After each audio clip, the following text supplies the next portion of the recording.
be presenting about the environmental crisis in India and the Hindu approach to environmental care. In the encyclical, a letter sent to all bishops of the Roman Catholic Church from the Pope himself, Pope Francis depicts Earth as sister and mother. Praise be, my Lord, our sister Mother Earth, that which sustains and keeps us, and brings forth diverse fruits and grass with flowers bright. This imagery he uses in the encyclical establishes the connection with Earth as a creator as well as a sustainer of our life. Much like how the Catholic Church depicts the Earth, Hinduism treats Earth with deep respect.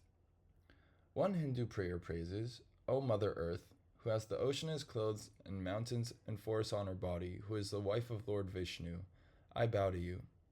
Please forgive me for touching you with my feet. Hinduism believes that walking on this divinity that sustains our life require extensive care on our part.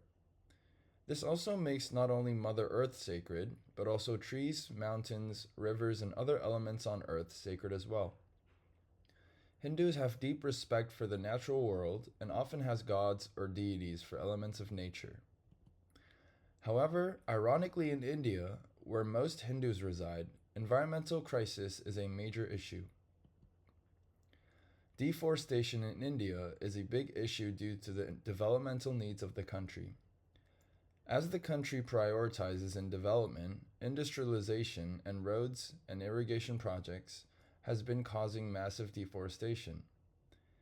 India has the second highest deforestation rate in the world, with around 668,000 hectares of deforestation occurring annually.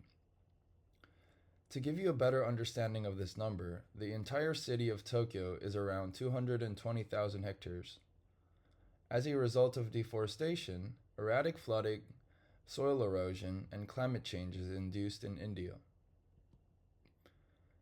Deforestation in India has been creating another problem for the land. Desertification, the process where land loses its fertility and slowly turns into a desert, has been a result from, as well as a cause for, a set of environmental problems. As the land of India is constantly being overgrazed and eroded, 32% of the land is already degraded and 25% of the land is undergoing desertification. Desertification can lead to multiple grave consequences, such as reduced food production, loss of biodiversity, and increased poverty. In India, there are around 200,000 deaths annually from inadequate access to safe water. Due to the lack of staff and electricity, government-owned water treatment plants are shut down, leading to decreased amount of sewage properly treated, ultimately causing unhygienic conditions that affect the livelihood of residents. The biggest source of water pollution has been untreated sewage, but other sources such as agricultural runoff and unregulated industry has been contributing to the pollution. Climate change has also been aggravating the water shortage as irregular rainfalls negatively affect the rivers and bodies of waters. India is ranked the third highest most polluted country in terms of air pollution.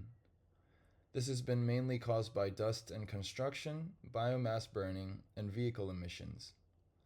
Almost half of the air pollution is caused from dust and construction, 20% from biomass burning, such as wood and coal, and 15% from vehicle emissions.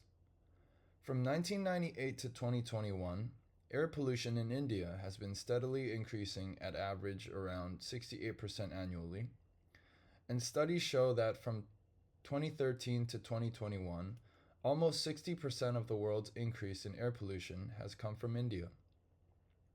This has caused an average of 2.3 years of reduced life expectancy in India, and has also affected neighboring countries as well as the entire world. So how do we exactly tackle this environmental crisis?